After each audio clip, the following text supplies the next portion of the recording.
তাহলে তার সর্বোচ্চ শাস্তি আইন অনুযায়ী 10 বছর রয়েছে। সেই ক্ষতির জন্য আমরা 50 লাখ টাকা ক্ষতিপূরণ দাবি করছি। এখানে আমরা পুলিশের মাধ্যমে 7 দিনের রিমান্ড আবেদন করা হয়েছিল।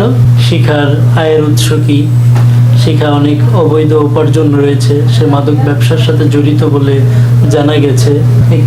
হ্যালো এভরিওয়ান, আসসালামু আলাইকুম ওয়া রাহমাতুল্লাহি ওয়া বারাকাতুহু। সবাই কেমন আছেন? আশা করি সবাই ভালো আছেন, আমিও ভালো আছি আলহামদুলিল্লাহ। আপনারা দেখতেছেন বি কেয়ারফুল ইউটিউব চ্যানেল এবং বি কেয়ারফুল ফেসবুক পেজ।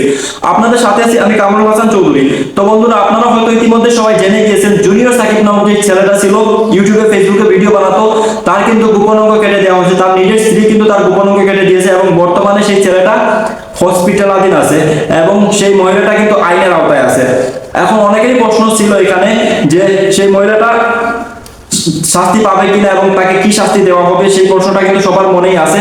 এখন সেই বিষয়টা কিন্তু ক্লিয়ার করে দিয়েছে এই জুনিয়র সাকিবের আইনজীবী। জুনিয়র সাকিবের আইনজীবী কিন্তু অনলাইনে এসে বলে দিয়েছে যে এই মেয়েটার কিন্তু অলরেডি শাস্তিটা কার্যকর করা হয়ে গেছে। এই মহিলাটার শাস্তি হবে 10 বছরের কারাদণ্ড এবং 50 লক্ষ টাকা জরিমানা হবে তার উপর। সেই মহিলাটা 50 লক্ষ টাকা জরিমানা দিতে হবে, প্লাস তাকে 7 দিনের রিমান্ডে নেওয়া হবে। এই আপডেটটা কিন্তু দিয়ে দিয়েছে জুনিয়র সাকিবের আইনজীবী। তো এইখানে কিন্তু জুনিয়র সাকিব যে ছেলেটা, সেটা কিন্তু আপনারা সবাই জানেন, সে কিন্তু ইউটিউবে ফেসবুকে ব্লগ করতো এবং টিকটকে ভিডিও বানাতো সাকিব খান, যে সুপারস্টার সাকিব খান আছে তার কণ্ঠ নিয়ে। এখন কিন্তু সেই ছেলেটা সেই মহিলাটাকে বিয়ে করেছে। মানে আপনারা সবাই জানেন এটা অনলাইনে খুব বেশি ভাইরাল এবং তারা খুব বেশি অনলাইনে এই বিষয় নিয়ে মানে আসছে, নানান ঝামেলা নিয়ে তারা কিন্তু দুইজনে বিয়ে করে সংসার করতেছিল। সংসারের নানান ঝামেলা নিয়ে কিন্তু বারবার তারা অনলাইনে আসতেছিল, সেটা কিন্তু আপনারা সবাই জানেন। তো সেখান থেকে আপনারা জানেনই যে জুনিয়র সাকিব আসলে কে, এখন কোথা থেকে সে আসছে এবং কি হয়েছে তার সাথে, আপনারা সবাই জানেন। তারপর আমি বলতেছি শুরু থেকে, জুনিয়র সাকিব কিন্তু একটা মানে সাধারণ ঘরের একটা ছেলে। সে কিন্তু অলরেডি একটা বিয়ে করে ফেলেছিল। তারপর কিন্তু এই মহিলাটার সাথে পরিচয় হয়, এই শেখা নামক মহিলাটার সাথে তার পরিচয় হয় এবং সেইখান থেকে মানে সেই মহিলাটার কাছ থেকে সে কোনো একটা সাপোর্ট পায়। অর্থাৎ তাকে ডিএসএলআর ক্যামেরা কিনে দেওয়া হয়, তাকে বাইক কিনে দেওয়া হয়, বা টাকা যেই হোক, যা কিছুই হোক, সেখান থেকে মানে এই মহিলাটার কাছ থেকে কিন্তু সে কিন্তু একটা ভালো সাপোর্ট পায়। সেই কারণে কিন্তু এই মহিলাটার কাছে কিন্তু সে যায় এবং সেই মহিলাটা কোনোভাবে তাকে ফাঁসিয়ে ফেলে এবং তাকে বিয়ে করে ফেলে। সেই মহিলাটাও কিন্তু অলরেডি তার 2টা বিয়ে হয়ে গিয়েছিল এবং সে বর্তমানে যেখানে অবস্থান করতেছে তার বাড়ির 2 পাশে কিন্তু তার 2টা স্বামী থাকে। মানে তার বাড়ির 2 পাশে তার 2টা স্বামীর বাড়ি। সে তার মাঝখানে হচ্ছে এই মহিলাটার বাড়ি, সেখানে সে বসবাস করতেছিল। এখন এই মহিলাটার মানে মূল বিষয়টা কি, মানে কেন এই কর্মকাণ্ডটা ঘটালো, সে কেন এরকম ক্রাইমটা সে করলো, সেটা যদি জানতে চান তাহলে যেতে হবে তার আর একটু পিছিয়ে, তার ব্যাকগ্রাউন্ডে। তো তার ব্যাকগ্রাউন্ডে হলো তার আগে একটা বিয়ে হয়েছিল, ফার্স্টে যে বিয়ে হয়েছিল সেখানে তার একটা 14 বছরের ছেলে আছে। তারপর সেখান থেকে তার সংসারটা কোনোভাবে ভেঙে যায়, সেখান থেকে আবার সে চলে আসে এবং দ্বিতীয় একটা বিয়ে করে। সেখানেও কিন্তু তার ক্লাস 4-এ পড়ো একটা মেয়ে আছে সেই সংসারে। সেই সংসারটা থাকা অবস্থায় কিন্তু সেই মেয়েটা কিন্তু এই জুনিয়র সাকিবকে বিয়ে করেছে। সেই সংসারটায় থাকা অবস্থায় সেই স্বামীটাকে ছাড়েনি, থাকা অবস্থায় জুনিয়র সাকিবকে বিয়ে করেছে। তারপর কোনো না কোনোভাবে সেই সংসারটা তাকে মানে সে ত্যাগ করেছে এবং জুনিয়র সাকিবকে ভালো করে বিয়ে করেছে, বিয়ে করে তারা সংসার শুরু করেছে। কিন্তু আমরা বারবার অনলাইনে দেখতে পেরেছি এই জুনিয়র সাকিব ছেলেটা কিন্তু বারবার তার কাছ থেকে ছুটে আসার চেষ্টা করতেছে, তার কাছে থাকতে চাইতেছে না। এটা কিন্তু আমরা বারবার দেখছি অনলাইনে, কিন্তু বারবার মানে এই বিষয় নিয়ে তারা চলে আসছে। সাকিবের উপরে যে দোষারোপটা করে মহিলাটা, সেটা হচ্ছে এই মহিলাটার দ্বিতীয় পক্ষের একটা মেয়ে আছে, সেই মেয়েটা ক্লাস 4-এ পড়ে এবং সেই মেয়েটার উপরে নাকি শারীরিক মানে নির্যাতন করার চেষ্টা করেছে বা শারীরিক সম্পর্ক করার চেষ্টা করেছে সেই মেয়েটার সাথে এই জুনিয়র সাকিব। এই অভিযোগটা তুলেছে আদালতে। তো এখন এইখান থেকে কিন্তু সে একটা মানে কিছু সাজা কম পেতে পারে বা কিছু হতে পারে, সেটা আমরা জানি না। আর এই বিষয়টা আরো সত্যিটা কি আমরা সেটা কিন্তু জানি না, সেটা কিন্তু তারাই জানে আর বাকিটা আল্লাহ জানেন, তারা নিজেরাই জানে এখানে কি হয়েছে না হয়েছে। তো এইরকম একটা অভিযোগ কিন্তু এই শেখা মহিলাটা কিন্তু তুলেছে সাকিবের উপরে। এখন এটা যদি সত্যি হয় তাহলে সেই মহিলাটার কিন্তু শাস্তি কমও হতে পারে, এই ক্ষেত্রে জানি না। কিন্তু বর্তমানে যে জুনিয়র সাকিবের আইনজীবী এটা বলেছে সেটা অনুযায়ী কিন্তু তার 10 বছরের সাজা হবে এবং 1 সপ্তাহ রিমান্ড হবে, প্লাস তাকে 50 লক্ষ টাকা জরিমানা দিতে হবে। তো আমি একটা জিনিস ভাবছি যে এই মহিলাটার উপর 50 লক্ষ টাকা জরিমানা কেন করা হলো। তারপরে যেটা জানতে পারলাম যে এই মহিলাটা নাকি মাদক ব্যবসার সাথে জড়িত আছে। মাদক ব্যবসার সাথে সে জড়িত থাকার কারণে কিন্তু তার কাছে কিন্তু এত টাকা আছে, আর সেই জন্যই কিন্তু তাকে 50 লক্ষ টাকা জরিমানা করা হয়েছে। এটা জানতে পারলাম এই আইনজীবীর মুখ থেকে।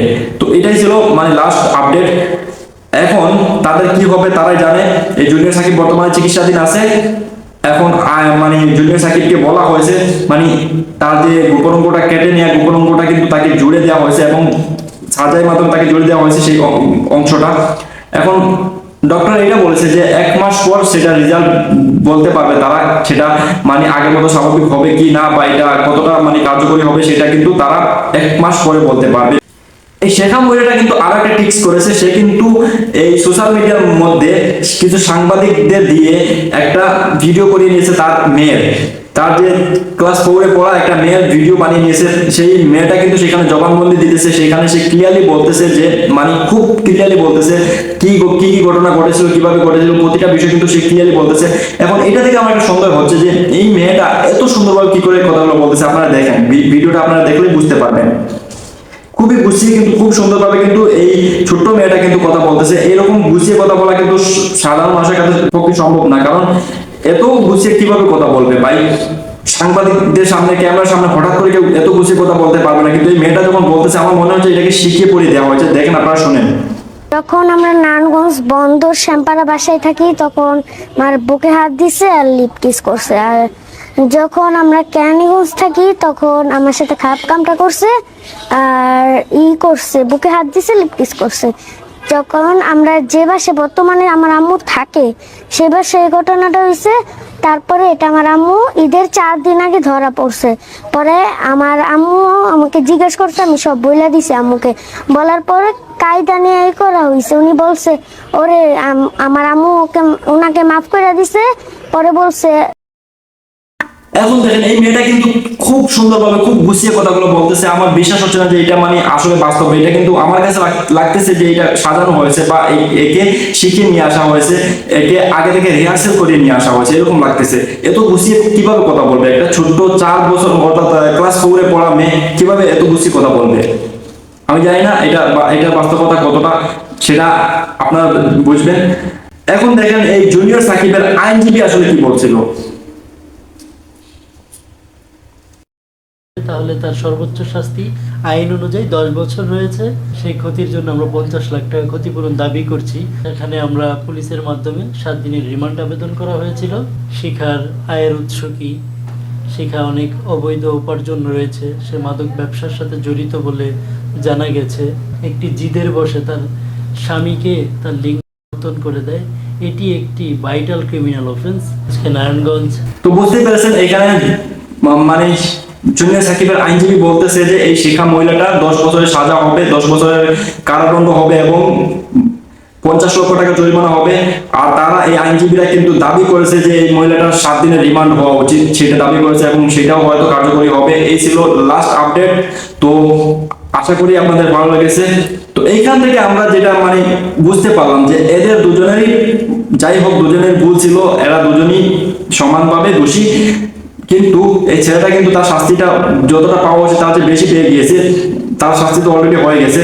কিন্তু এই মহিলাটার শাস্তি হওয়া উচিত, এখন এই মহিলাটার শাস্তিও কার্যকর হয়ে গেছে। তো ভাই এমন কিছু করা উচিত না, যারা মহিলা আছেন বা যারা মানে এরকম মহিলা আছেন তাদেরকে বলতেছি, এমন কিছু করা উচিত না যে একটা মানুষের জীবন ধ্বংস হয়ে যায়। এমন কিছু করা আপনাদের জন্য কখনোই উচিত না, এমন কিছু কখনোই করবেন না। আইন আছে দেশে, আইনের আওতায় যান, আইনের আশ্রয় নেন, আইনের মাধ্যমে তার বিচার করেন।